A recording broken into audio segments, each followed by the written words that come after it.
Not. Your political, Well, your Gilbert, political career. first of all, could you just say your name and spell it for me so we make sure we get it correctly?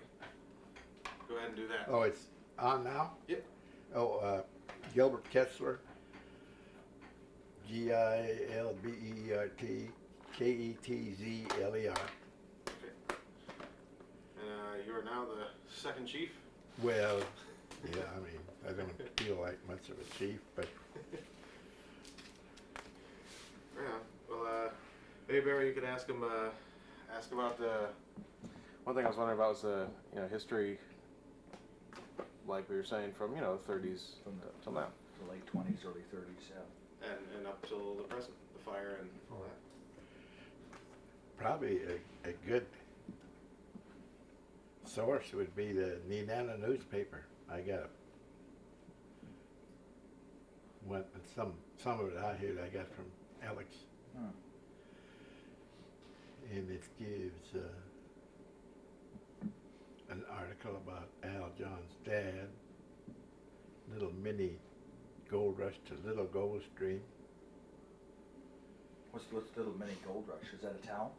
just around me now. They all rushed up there staking claims for gold. That's in that paper. I got it in the pickup, I think. But they never did find any gold though, huh? No, Rocker, Big Joe, I don't know, Billy Burt was helping some prospector dig a hole. And they said he had a helmet with a lamp. And they put gunny sacks on their heads because rocks was falling down on their heads. And he said every morning he'd poke his helmet down the hole before they go down the ladder. And he said when they poked it down there and blasted it, his helmet went flying over the trees. They said he just went back to the cabin, packed up and left methane gas everywhere. So, well, tell me about some of the. You said a lot of the town burned down at various times. Tell me a little bit about tell me a little bit about how Nenana has changed from, say the 30s up to the present. Mm-hmm. The structures are different, I'm sure. I would think there'd be some pictures in that university archive library. That whole block where the Civic Center was all businesses, false front. Some were part logs, lumber, tar paper, sawdust. And I think the fire started in Alec Fowler's grocery store, and it just took the whole block. There was Dutch Rody Kite Bakery and Dominic Gorelli's Pool Hall and Alec Fowler's and Cog Hills. And a hotel in the corner, and it all had board sidewalks and awnings. Looked like Wild West. I think there's some old pictures in the school. You looked at them. I mean, What year was that? Burned up in 30. I was 10, 11 years old. 36, 35, somewhere in there. Did you see it happen? Yeah, I was there, and we was a whole bunch of kids and some grown-ups were hauling merchandise out and putting it across the street. And I don't know who it was, whether it was Bob was afraid everybody got carried off or what, and had to put it back, carry everything in the back into a big tin warehouse in the back and put it in there, but it ended up that burned up too, so that didn't get saved. And they had Cargill got it in a new unit, code freezing, and Louis Dozat took an axe and was going to save it, and he chopped the pipes, which was ammonia gas. And I think he got a good dose of it. And I think that's what later killed him for developing pneumonia. So that ended the rescuing the merchandise. I mean, that chopping that part. Yeah, there was no saving it. They had a single hose, and there was other businesses, like down where, just in the corner where that house by Mitch, there was a blacksmith shop. John T. Lander is his name, and John T. Lander? yeah, him and another guy were in there in the moonshine, and he had his living quarters built on it with all log building, and they threw a batch of gasoline in the stove. It was a little hot yet, and it blew up and burnt his whole place down.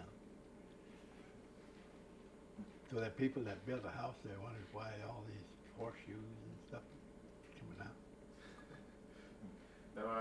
Now, back during that time period, what was it like? What was life like in Nenana?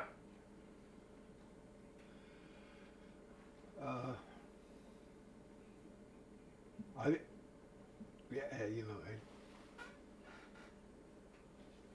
never give a thought, but dirt roads, there was 4 or 5 horse teams around, and there was a couple of Model Ts. A couple miles of what? Couple of Model T couple Ford, Model T cars? Oh. yeah, little flatbed, and Who owned them? Lawrence Anderson, for one.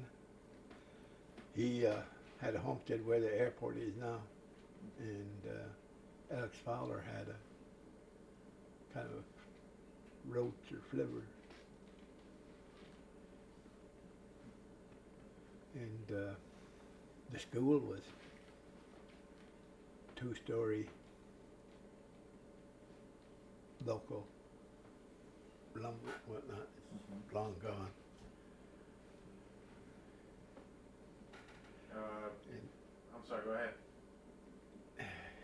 And of course, steamboats, well, the construction of the railroad was already done. There was 3 steamboats or more that they hauled out with the barges at Nenana.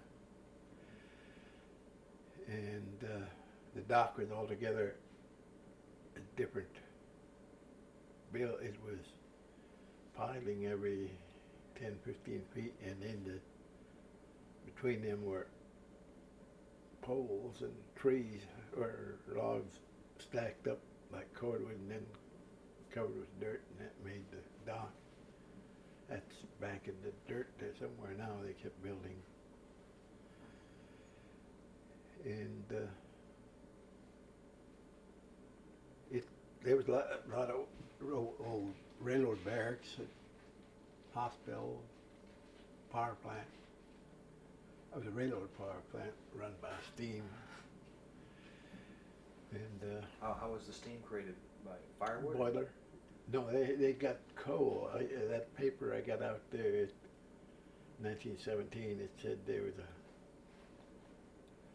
a push from Nenana headed out toward Healy, the coal fields, to bring in fuel.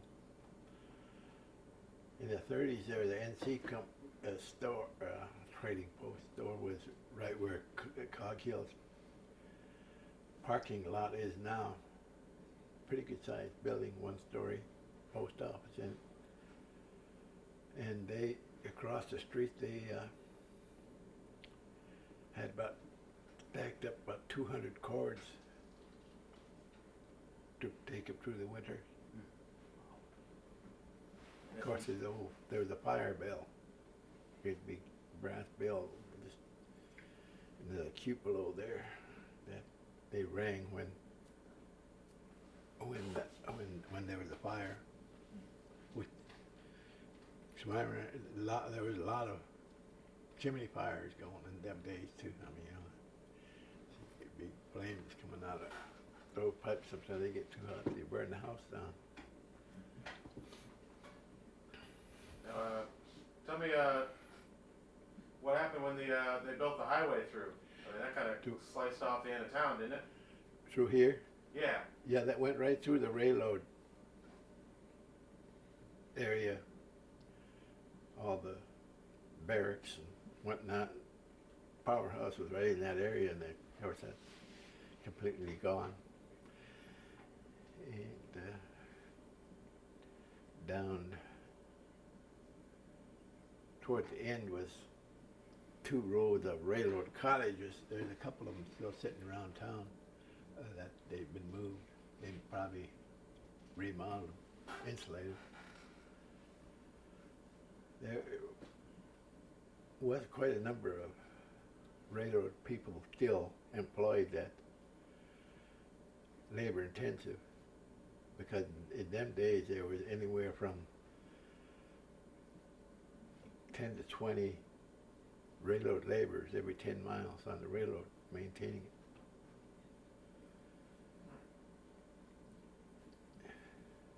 Now, do you remember any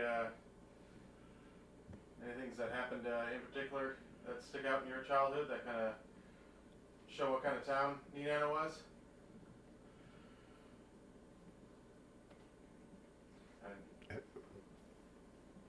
What kind of? Actually, one of the things I think that you described to me before about the different people that lived here. It wasn't so many people that lived in Nenana, it was all the people that lived around Nenana. Yeah, there was even an old guy living back here. When I was a little squirt, we had a fish camp down about 5 miles, and my dad used to come and visit him, Roseburg, and Roseburg? his name, yeah, and he, there's been a fire, and of course there's fires all along the railroad. The railroad was burning the wood, and the type of coal they used was like a mini volcano going on. Anyway, you could look from here to the hill. Bushes were real short now, they're 50 feet high, but there's a lot of spruce timber around here that had, some were standing, a lot of them were fell over, and that was that Roseburg was sawing it, cutting it up for firewood, selling it. Of course, there was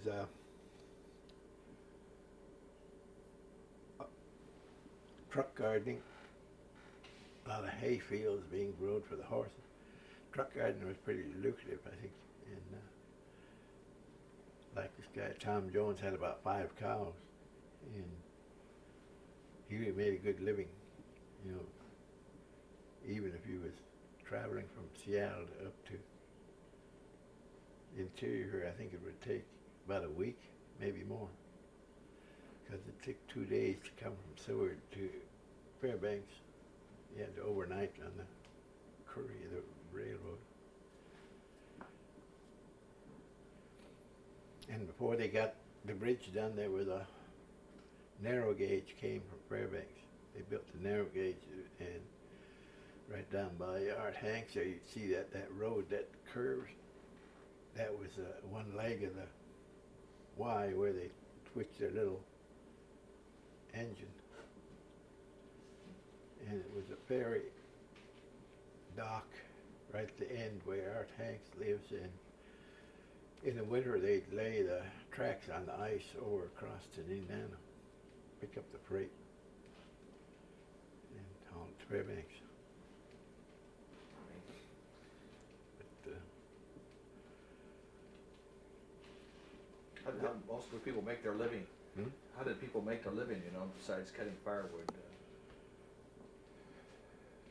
Summertime, seasonal, I mean, work on the railroad. Like my dad was strict as a trapper. That's what he liked. He had to fish and put up dried fish down here in the summer, headed for the foothills to his trap line. And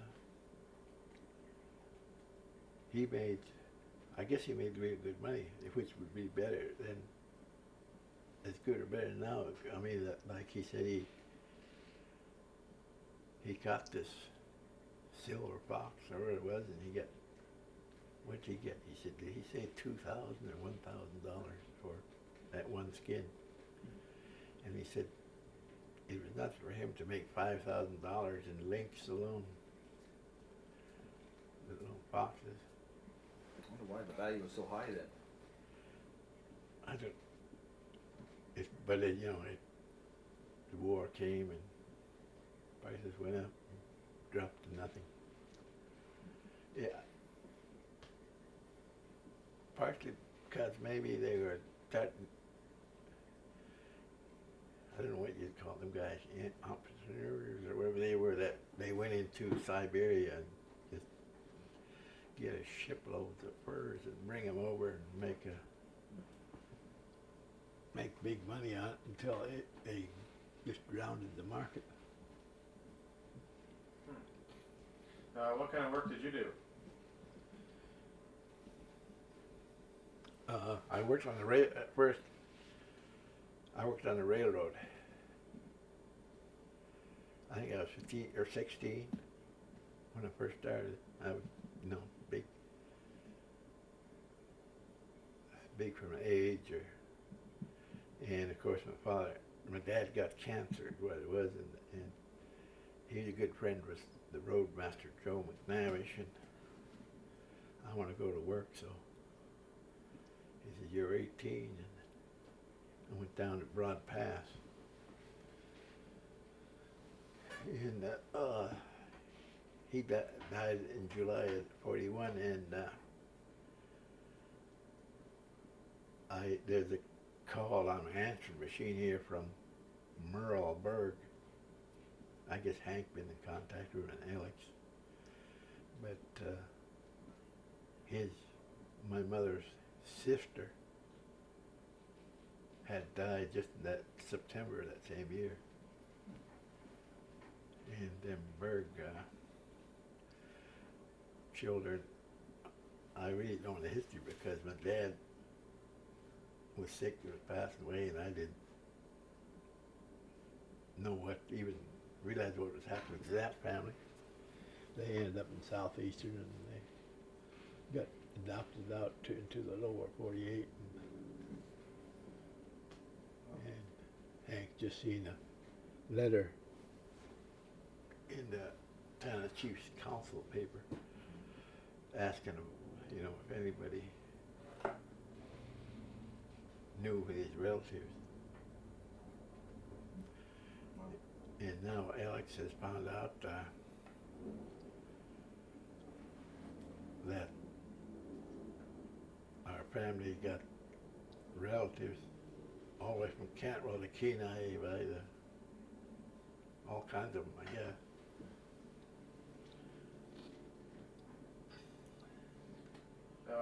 What's it like to live out here? You've got a beautiful place out here.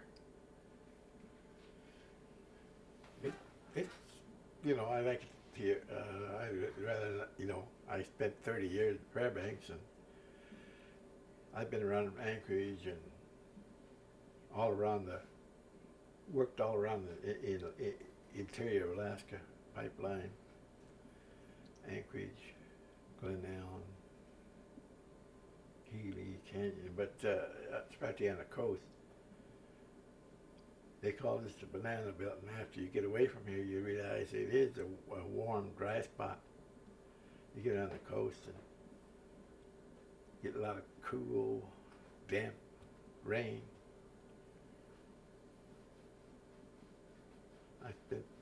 I worked at Anchorage for the CAA, before they call it FAA, and we were putting up a warehouse in the railroad yards, and raining in November, freezing, everything was, you couldn't hardly stand up.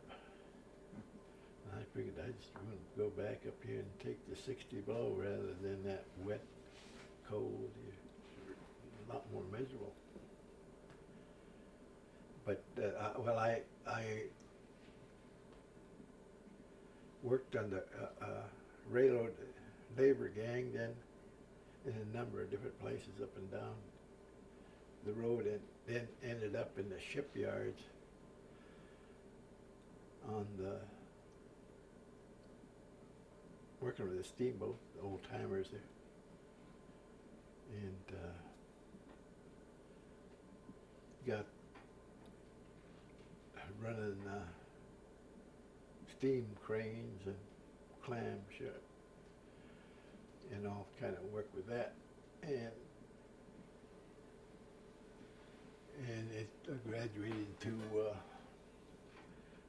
surplus army equipment, and I was a equipment operator in the northern half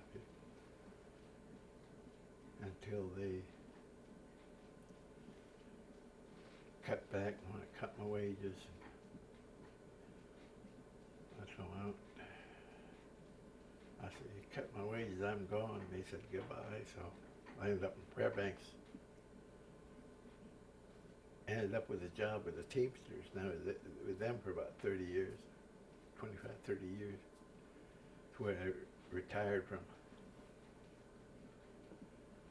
Yeah, I worked all Healy, Canyon, Cantwell, all that road, airport, international airport, and pipeline. That was, Native being discriminated against. It went nothing in the early, but till the pipeline came, and that was something else, a mess. Natives weren't supposed to be messed around with us, but I got fired about 3 times, I think. But there was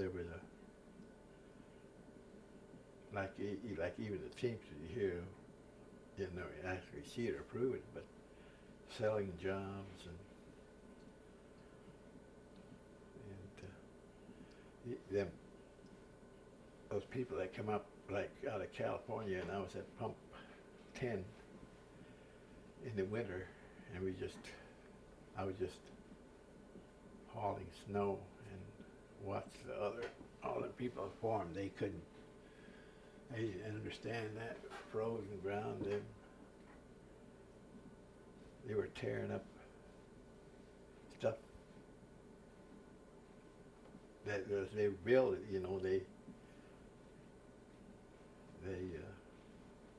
They operate equipment. And there was a deadline. Trucks, loaders, backhoes, everything. They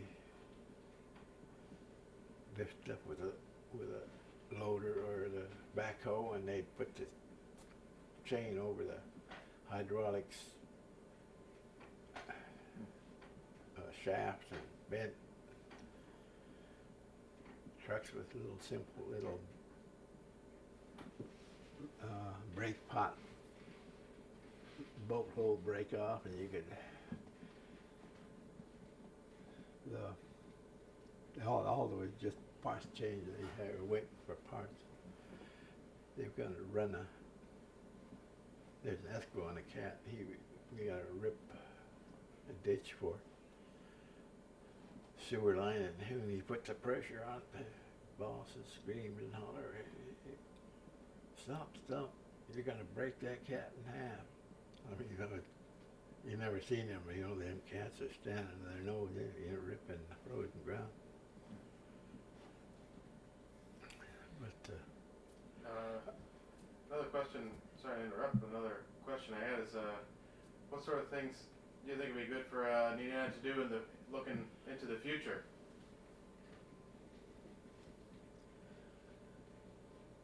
in oil or gas, I mean, gas projects down here, otherwise, it would take an individual or partners to get something going if they could get the backing, different things, like you said, back making furniture and stuff, but other, I mean, the village corporation is just forget it. There's no understanding of how to go into business. I guess all they don't know how to do is throw money at it till it's gone. Takes 3 or 4 people to do one person's job. I mean, if it's private enterprise, you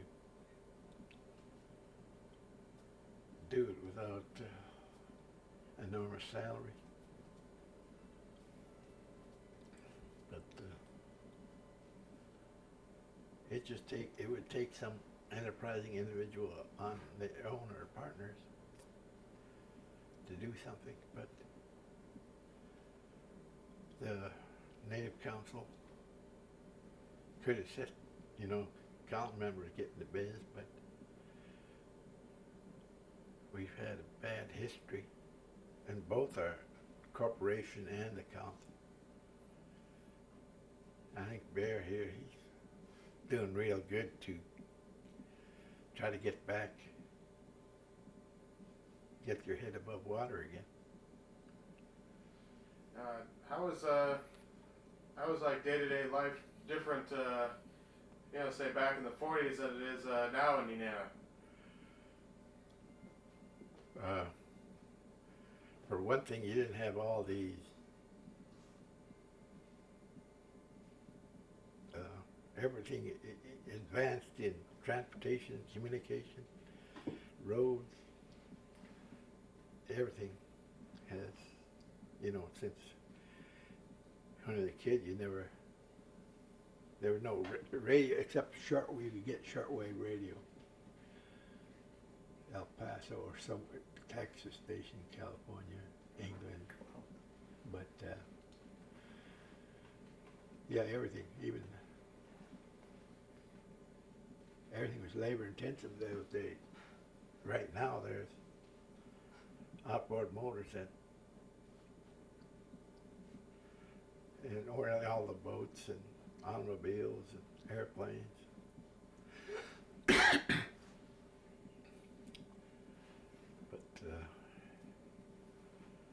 Yeah, everybody pulling boats, rowboats, putt-putt. My dad had 2-cylinder marine engine, this big clunker of a boat that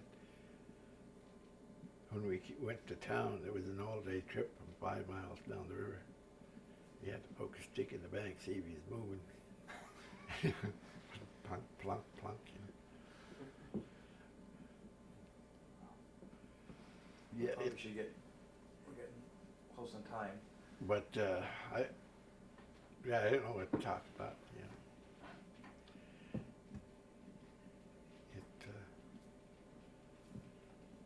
There was a big mission with, I don't know how many kids were in there. A lot of the orphans from flu epidemic, tuberculosis. And that's about all the questions I had. Is there any stories, Bear, that you think would be? Well, Gilbert has a lot of good stories. Unfortunately, Well, we don't have enough time to. I don't want to tell them they're too off color. I mean, Yeah, I understand that. There's a lot of old timers over in this island, up on the other island. All of them had, all them old timers had, I don't know where they come from, gold rush, old railroad workers, they all had nicknames. Like there was Gloomy Gus.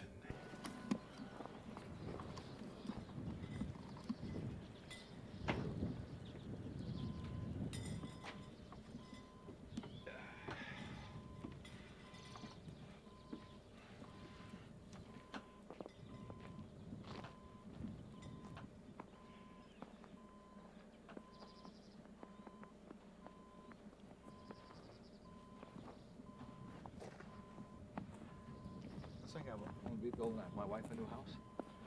I'm going to use those same design you have, where you can sit down, Look out the window. It's all insulated three pane windows. What do you guys, is that Yeah, that's like I got it on the street. Native fruit that you want to